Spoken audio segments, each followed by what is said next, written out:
2024 সনের জুলাই এবং আগস্ট মাসের যে বিপ্লব, সেই বিপ্লব নিয়ে আমাদের আশা ভঙ্গ হয়েছে। একথা আমি কোনো রকম রাগ এবং ঢাক না রেখেই বলতে চাই। নাম্বার 1। নাম্বার 2 হলো এই বিপ্লবের ফলে যে পরিবর্তনগুলো অনিবার্য হয়ে পড়েছিল, যে স্বপ্নগুলো আমাদেরকে একেবারে উদ্বেলিত করেছিল, এবং আমরা রাষ্ট্রের অনেকগুলো বিষয় নতুন করে শুরু করতে চেয়েছিলাম, সেটা সংস্কার হোক, সংবিধান কিংবা নির্বাচন কিংবা আমলাতন্ত্র। আমরা আশা করেছিলাম যে এই বাংলায় আর কোনো চাঁদাবাজ আসবে না, আর কোনো জুলুমবাজ তৈরি হবে না। আমরা রাজনীতির নামে অপরাজনীতি, অপসংস্কৃতি দেখব না। আমরা ঘুষ এবং দুর্নীতি দেখব না। এরকম স্বপ্ন ভীষণ রকমভাবে আমাদেরকে উদ্বেলিত করেছিল। এর ফলে কি হলো, আমাদের সন্তান সম যারা আছেন, এই আন্দোলনে যারা নেতৃত্ব দিয়েছেন এবং অনেকে মন্ত্রী হয়েছেন, যেমন উদাহরণ হিসেবে বলি, আমার যে জ্যেষ্ঠ সন্তান, তো তার চেয়েও 3 বছরের ছোট হলো এখন যিনি মন্ত্রী পদমর্যাদায় উপদেষ্টা রূপে আছেন, জনাব নাহিদ ইসলাম। আমার জ্যেষ্ঠ সন্তানের চাইতেও 3 বছরের ছোট। তো আমি বিয়ে করেছি 1986 সনে, আর আমার প্রথম সন্তান এসেছে 1993 সনে। তো ধরুন, যদি আমি বিয়ের পরপরই সন্তান নেওয়ার চেষ্টা করতাম, তাহলে আমার সন্তানের যে বয়স, সেই বয়সের সঙ্গে বর্তমান নাহিদ ইসলাম তার বয়সের পার্থক্য আরো অনেক অনেক বেশি হতো। উদাহরণটা দিলাম এই কারণে যে যখন আমার এই সন্তানেরা রাজপথে লড়াই করেছিল, তখনও আমি আমার ক্ষুদ্র সামর্থ্য নিয়ে শেষ সময় পর্যন্ত আমি শেখ হাসিনার বিরুদ্ধে লড়াই করেছি। এমনকি আগস্ট মাসের 5 তারিখে কারফিউর দিন আমার পর্যায়ের কয়জন লোক ঘর থেকে বের হয়েছে আমি বলতে পারবো না, কিন্তু কারফিউ ভঙ্গ করে আগস্ট মাসের 5 তারিখ সকাল 9টায় আমি ঘর থেকে বের হয়ে গিয়েছিলাম, এবং এই অফিসে বসে যে ভিডিও করছি, এখানে বসেই আমি শেখ হাসিনার পালিয়ে যাওয়ার অন্তত 1.5 ঘন্টা আগে আপনাদেরকে বলেছিলাম যে তিনি পালিয়ে যাচ্ছেন, তিনি পদত্যাগ করছেন। তো এই কাজগুলো করেছিলাম, এখনো করে যাচ্ছি, কোনো রকম বিনিময় ছাড়া, প্রতিদান ছাড়া। এবং এই যারা এই আন্দোলন করেছেন, আমার সন্তানেরা, কখনো তাদেরকে টেলিফোন করিনি, তাদের কাছে যাইনি, তাদেরকে ডাকিনি, তাদের কোনো সমালোচনা করিনি, কেবলই মাত্র তাদের জন্য দোয়া করেছি। একইভাবে গত 15টি বছর আমি ক্ষুদ্র মানুষ, এই 15 বছরের মধ্যে আমি যখন আওয়ামী লীগে ছিলাম, অবশ্যই খুব কাছাকাছি ছিলাম। খুব কাছাকাছি না থাকলে কেউ সংসদ সদস্য হতে পারে না। তো সেই কাছাকাছি থেকেও বেগম খালেদা জিয়া কিংবা জনাব তারেক রহমান, তাদের পক্ষে যে সকল কথা বলেছি, কোনো নির্বোধ আর বেকুব ছাড়া এই ধরনের কথা বলে না। বেগম খালেদা জিয়ার আভিজাত্য, তার বংশমর্যাদা ইত্যাদি নিয়ে পত্রিকায় কলাম লিখেছি 2012 সনে, যখন আমি সংসদ সদস্য। তারেক রহমান সাহেবের নাম উচ্চারণ করা যখন তার দলের লোকের পক্ষে সম্ভব ছিল না, এর কারণ হলো হাইকোর্টের নির্দেশে তার নাম এবং তার কোনো সংবাদ প্রচার করা নিষেধ ছিল। ঠিক সেই সময় তাকে নিয়ে টেলিভিশনে কথা বলেছি, পত্রপত্রিকায় লিখেছি এবং ইউটিউবে ভিডিও করেছি। আপনারা হয়তো অনেকেই দেখেছেন। বিনিময়ে বিএনপি ভালো থাকুক, ক্ষমতায় আসুক, দেশ সুন্দরভাবে পরিচালনা করুক, এতটুকু চাওয়া ছিল। বিএনপির মনোনয়ন পাবো, মন্ত্রী হব, এমপি হব, এটা যারা খুব দুর্বল চিন্তার মানুষ, লোভী মানুষ, তারাই চিন্তা করতে পারে। আমার মনে কখনো সেই চিন্তা আগেও ছিল না, এখনো নেই। যেমন আপনি অনেকে হয়তো বলতে পারেন যে আপনার ওখানে তো নুরুকে দিয়ে দেওয়া হয়েছে। এখন এটা তো 2024 সনে তারেক রহমান সাহেব তাকে ওখানে রাজনৈতিক কর্মকাণ্ড পরিচালনা করার জন্য একটা চিঠি দিয়েছেন মাত্র, এবং পরবর্তীতে এটা নিয়ে যখন সমালোচনা হয়, দলের পক্ষ থেকে বলা হয়েছে যে এর সঙ্গে মনোনয়ন বা অন্য রাজনৈতিক কোনো কর্মকাণ্ড নেই। যেখানে নুরু কাজ করতে যায়, সেখানে বিএনপির লোক তাকে ডিস্টার্ব করে। গলাচিপেতেও সে বেশ কয়েকবার আওয়ামী লীগ আমলে লাঞ্ছিত হয়েছে, বিএনপির আমলে লাঞ্ছিত হয়েছে। তো কাজেই তিনি যেন কারো দ্বারা লাঞ্ছিত না হন, অপমানিত না হন, এজন্য দলীয় নেতাকর্মীদেরকে সহযোগিতা করতে বলা হয়েছে। এটাই হলো বাস্তবতা। তো সেটা তো গেল 2024 সনের ঘটনা। নুরু যেই সময়টিতে ভিপি হিসেবে নির্বাচিত হলেন, ঠিক সেই দিনই আমি একটা স্ট্যাটাস দিয়েছিলাম, আমাদের গলাচিপার 10 মিনার ভবিষ্যৎ সংসদ সদস্য। একটু দেখেন যে কতটা উদারতা থাকলে, এটা তো অনেক আগে, যখন সবেমাত্র নুরু নির্বাচিত হলো, তখনই আমি আমার ফেসবুকে স্ট্যাটাস দিয়েছিলাম যে আমাদের গলাচিপার 10 মিনার ভবিষ্যৎ সংসদ সদস্য। তাকে আমি ছোটদের বঙ্গবন্ধু হিসাবে অভিহিত করেছিলাম, এবং তাকে নিয়ে আমার অনেক বড় স্বপ্ন ছিল একটা সময় যে সে বাংলাদেশের অবিসংবাদিত নেতা হবে, রাষ্ট্রনায়ক হবে। কিন্তু আমাদের জটিল এবং কুটিল যে রাজনীতি, এই কুটিল রাজনীতিতে যে কোনো লোকের ইমান ঠিক রাখা, বিশেষ করে যারা দরিদ্র পরিবার থেকে আসে, তাদের জন্য খুবই কঠিন একটা বিষয়, যাদের নিজস্ব টাকা পয়সা না থাকে। ফলে বাংলাদেশের অনেক সম্ভাবনাময় তরুণ কেবলমাত্র অর্থনৈতিক সংকটের কারণে তারা এই সমাজে এস্টাবলিশড হতে পারেনি। আমি কারো নাম বলে ছোট করতে চাই না, কিন্তু অনেক বড় বড় জাতীয় নেতার চাইতেও তাদের অনেক যাকে বলা হয় রাজনৈতিক যোগ্যতা থাকা সত্ত্বেও তারা কেবলমাত্র অর্থনৈতিক সঙ্গতির কারণে ওটা পেরে ওঠেনি। তো নুরুরও যেটুকু বদনাম হয়েছে শুধু অর্থনৈতিক কারণে, এবং দল চালানোর জন্য তাকে তো অবশ্যই টাকা সংগ্রহ করতে হবে যেভাবে হোক না কেন। তো যার জন্য আপনারা যারা বলছেন যে ওখানে বিএনপি থেকে নুরুকে দিয়ে দেওয়া হয়েছে, তো এই কারণে আপনি হয়তো এখন ওইভাবে কথা বলছেন, নট লাইক দ্যাট। আপনাদের সঙ্গে যদি জনাব তারেক রহমান সাহেবের যোগাযোগ থাকে, আপনারা তাকে জিজ্ঞাসা করবেন। 2019 সনে ওনার সঙ্গে আমার কথা হলো, তো আমি তাকে বললাম যে এটা আপনার সঙ্গে আমার সম্ভবত লাস্ট ডিল, মানে আপনার দলে এসেছি, তারপরে নির্বাচন করেছি, এটাই সম্ভবত শেষ। আমি চাই আপনি প্রধানমন্ত্রী হন, আমি চাই আপনার দল ক্ষমতায় আসুক, এবং আগামীতে আমি হয়তো আপনার দলের মনোনয়ন চাইব না।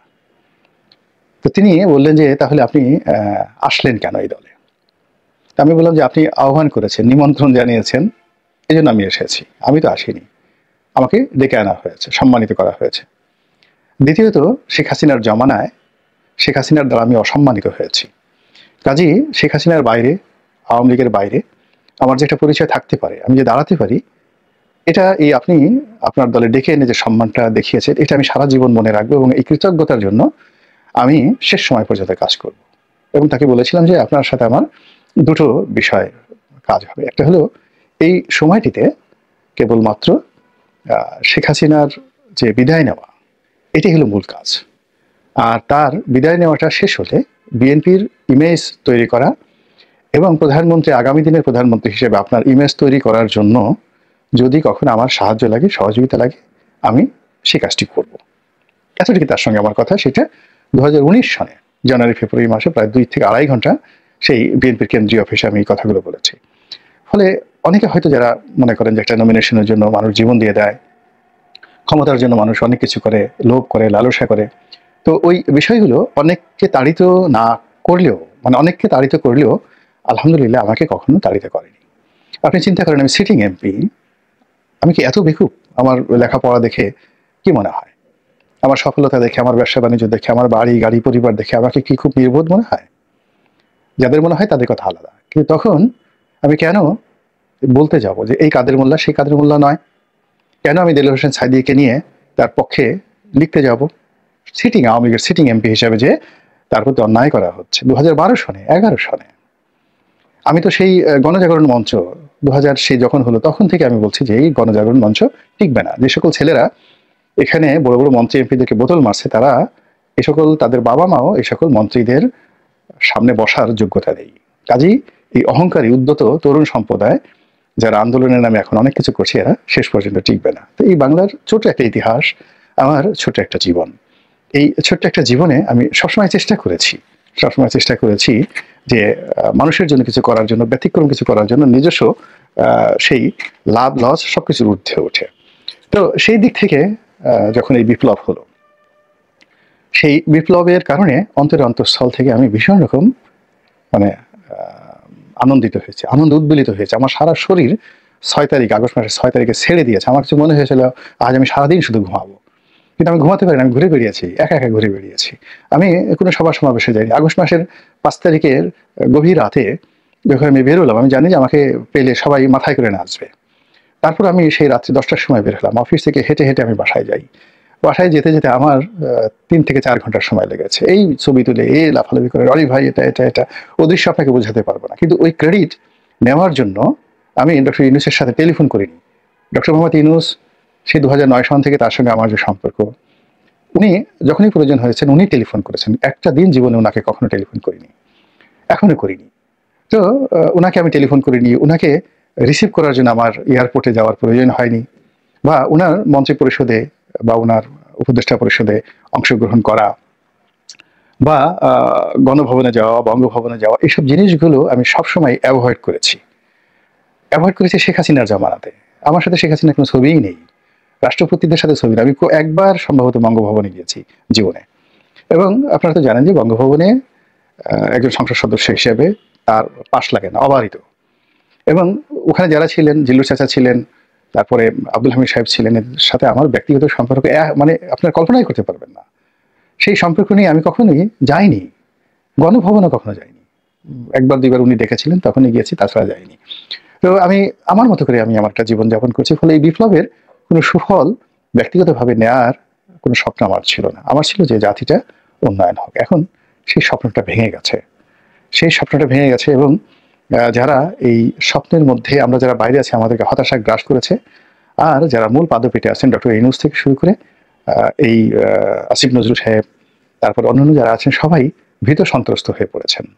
তাদের মধ্যে হতাশা, ভয়, আতঙ্ক সবগুলো একসাথে দানা বেঁধেছে। এবং তারা অনেকেই ধৈর্য হারিয়ে ফেলেছেন, হৃদম হারিয়ে ফেলেছেন। ফলে এই যে বিপ্লব, এই বিপ্লব যদি ব্যর্থ হয় তাহলে সেখানে কি হতে পারে আমরা জানি না। আমরা যেভাবে জানতাম না শেখ হাসিনার কবে পতন হবে, এর কারণ হলো তিনি এতটা শক্তিশালী হয়েছেন এবং তিনি এতটা নিজেকে নিয়ে দম্ভ করতেন, এবং তার সংগঠনের যে শক্তিমত্তা এমন একটা পর্যায়ে পৌঁছে গিয়েছিল যে শেখ হাসিনার বাইরে আমরা অন্য কোনো কথা চিন্তা করতে পারিনি। আমরা সবাই চিন্তা করেছি, আল্লাহর রাস্তায় স্মরণ করুন, আমরা সবাই চিন্তা করেছি যে উনি যতদিন জীবিত আছেন ততদিন ক্ষমতার রদবদল হবে না। তিনি যদি কোনো কারণে মরে যান তাহলে হয়তো কিছু একটা হতে পারে। এই জন্য আমরা সবাই দোয়া করতাম যে আল্লাহ তুমি তাকে বেহেশত নসিব করো। ঠাট্টা করে অনেকে বলতেন বেহেশত নসিব করতো। আর সাধারণ গরিব মানুষরা ধৈর্য হারিয়ে তাকে অকথ্য এবং অশ্রাব্য ভাষায় গালাগাল দিতেন। তো এটি হলো অতিরিক্ত ঘৃণার কারণে, অতিরিক্ত ভয়ের কারণে। আর ভালোবাসা যখন খুব বেশি হয়ে যায়, আপনার সন্তান যখন খুব বেশি, নবজাতক সন্তান, ফুটফুটে একটা সুন্দর মেয়ে, চাঁদের মতো একটা মেয়ে বা ছেলে হলো, ও কখন পায়খানা করলো, কখন পেশাব করলো, ইউ ডোন্ট কেয়ার। আপনি ওকে নিয়ে নাচতে থাকেন, ওকে চুম্বন করতে থাকেন। তদ্রূপ এই যে বিপ্লবের যারা সৈনিক, তারা সবাই আমাদের অনেকের চোখের মণি, মাথার তাজ। তারা কি অন্যায় করেছে, ভুল করেছে, কেউ কখনো আমরা চিন্তাও করিনি, আমি চিন্তা করিনি কখনো। কিন্তু ডক্টর মোহাম্মদ ইউনূসের যে সরকার, ডক্টর মোহাম্মদ ইউনূসকে অনেক পজিটিভ অর্থে সমালোচনা করার চেষ্টা করেছি যেন তিনি ঘুরে দাঁড়াতে পারেন। কিন্তু বয়সের কারণে হোক, জিদের কারণে হোক, বা তিনি হয়তো আমাদের কথা শোনেনও না, অথবা আমাদের কথা শোনানোর মতো তার কোনো লোক নেই, অথবা শুনলেও তিনি মনে করেন যে আমি এত বড় সফল মানুষ, রনির কথা আমাকে কেন শুনতে হবে। ফলে কি হলো, তিনি এই জনমতকে প্রাধান্য দিয়ে, সেই জনমতকে প্রাধান্য দিয়ে একটি গুরুত্বপূর্ণ সিদ্ধান্ত নিয়েছেন, এরকম একটা ঘটনা ঘটেনি। এখন এখানে জনমত, দুই ধরনের জনমত আছে। একটা হলো পাবলিক সেন্টিমেন্ট, পাবলিক সেন্টিমেন্ট যেটা public day to day everyday public action করে এবং রিয়াকশন করে। ওটা কমপ্লাই করার জন্য যে কাজ, এটা রাষ্ট্রের জন্য সুফল বয়ে নিয়ে আসে না। আর পাবলিকের যে জনমত, সেই জনমত ধারণ করে মধ্যবিত্ত শ্রেণীর আচরণ। আর আমাদের মতো যারা সোশ্যাল মিডিয়ার সাথে জড়িত আছি, রাজনীতির সাথে জড়িত আছি, আমাদের কর্মকাণ্ড, কথাবার্তা, এগুলো সবই জনমতের প্রতিফলন। আমরা সবাই মোরালেস, ধরুন আমার এলাকাতে, নির্বাচন এলাকাতে অলমোস্ট 8 থেকে 9 লাখ লোক বসবাস করে, শুধু গলাচিপা 10 মিনিটে। পটুয়াখালীতে আরো কত বেশি লোক, সারা বাংলাদেশের কত মানুষের সঙ্গে আমার সম্পৃক্ততা। আমার ইউটিউব চ্যানেল, আমার ফেসবুক, সব মিলিয়ে আমার লেখালেখি, অন্তত সারা বাংলার 1 কোটি মানুষের সঙ্গে আমার মোরালেস একবারের জন্য হলেও জীবনে কথা হয়েছে, ভাব বিনিময় হয়েছে, অথবা একটা মেসেজ বিনিময় হয়েছে। তো কাজেই এই 1 কোটি মানুষের চিন্তা চেতনা আমাকে প্রভাবিত করে এবং আমাকে প্রলুব্ধ করে, আমাকে রাগান্বিত করে, আমাকে আশান্বিত করে। এবং আমি যে কথাগুলো বলি, এই কথাগুলো শুধু আমার একার কথা নয়, বহু মানুষের কথা। এই বিষয়টি রাষ্ট্র পরিচালনায় যারা আছেন তারা অহংকার বশবর্তী হয়ে অনেকে চিন্তা করেন না, অনেকে বুঝতে পারেন না যে একজন মির্জা ফখরুল সাহেব, তার কথা কেবলমাত্র মির্জা ফখরুলের কথা নয়, কিংবা একজন জামাতের আমির ডক্টর শফিক, তার যে কথা কেবলই মাত্র তার ব্যক্তিগত কথা নয়, এর সঙ্গে বহু মানুষের চিন্তা চেতনা আছে। তো ফলে আমরা সেই বহুদিন ধরে শেখ হাসিনার জমানায় এবং বর্তমান জামানায় কন্টিনিউয়াসলি আমাদের যে বক্তব্য তারা মনে করেছে এটা তাদের ব্যক্তিগত কথা, ব্যক্তিগত লোভ, লালসা, ক্রোধ, কামনা, বাসনা দ্বারা প্রলুব্ধ হয়ে তারা এই কথাগুলো বলেছে। কিন্তু আমাদের সঙ্গে যে জনগণের আশা আকাঙ্ক্ষা থাকতে পারে, দেশপ্রেম থাকতে পারে, ভালোবাসা থাকতে পারে, নিঃস্বার্থ পরতা থাকতে পারে, এই জিনিসগুলো তারা কখনো মূল্যায়ন করেননি। ফলে কি হলো, ক্রমশ প্রবল বেগে ঝড়ের গতিতে এই শেখ হাসিনা যেভাবে ব্যর্থতার দিকে এগোচ্ছিলেন, বর্তমান সরকারও ব্যর্থতার দিকে এগিয়ে এগিয়ে এগিয়ে এমন একটা জায়গাতে আসছেন এখান থেকে আর ইউটার্ন করা সম্ভব নয়। আর যখন ইউটার্ন করা সম্ভব নয় তখন কি হবে, একটা শূন্যতা হবে, সেই শূন্যস্থান পূর্ণ হবে, এবং শূন্যস্থান যখন পূর্ণ হয় সেখানে প্রায় বেশিরভাগ ক্ষেত্রেই দুর্ঘটনা ঘটে। ভালোভাবে শূন্যস্থান কখনো পূর্ণ হয় না। কেউ যদি শূন্যস্থান পূর্ণ করে পরিকল্পিতভাবে সেটি এক ধরনের কথা, আর যখন প্রকৃতির নিয়মে শূন্যস্থান পূর্ণ হয়, পদ্মা নদীতে যে ঘোল হয়, অর্থাৎ তীরের এক তীর ভাঙে অন্য তীর গড়ে, স্রোতের মধ্যে যে ঘোল তৈরি হয় ওখানে একটা শূন্যতা কাজ করে, কিংবা ঘূর্ণিঝড়ের মধ্যে যখন শূন্যতা কাজ করে, তো সেভাবে যখন দেখবেন যে সেখানে কিভাবে বাতাসের ঘূর্ণিপাক শুরু হয়ে যায়, এবং সেই ঘূর্ণিপাকের মধ্যে পড়লে অনেক কিছু হতে পারে। একটা টিউবওয়েল 800 ফিট 900 ফিটের একটা টিউবওয়েল সেই ঘূর্ণিঝড়ের ঘূর্ণিপাক, সাইক্লোনের ঘূর্ণিপাক উঠিয়ে নিয়ে যায়, কোথায় নিয়ে যায় খোঁজ পাওয়া যায় না, ভ্যারি ডেঞ্জারাস। তো কাজেই প্রকৃতি শূন্যতা সহ্য করে না, এবং প্রকৃতি যখন শূন্যতা পূর্ণ করতে যায় সে পূর্ণ কতটা ভয়াবহ হয় এটি এই যে লস অ্যাঞ্জেলসে হলিউডের যে জায়গাটিতে এখন সেই দাবানল হচ্ছে, এবং সেই দাবানলে এ যাবৎকালে না হলেও $150 বিলিয়ন ক্ষয়ক্ষতি হয়েছে, তার মধ্যেই আপনারা অনুমান করার চেষ্টা করুন প্রকৃতির লীলা খেলা কতটা ভয়ঙ্কর হতে পারে। মহান আল্লাহ আমাদের সবাইকে হেদায়েত দান করুন।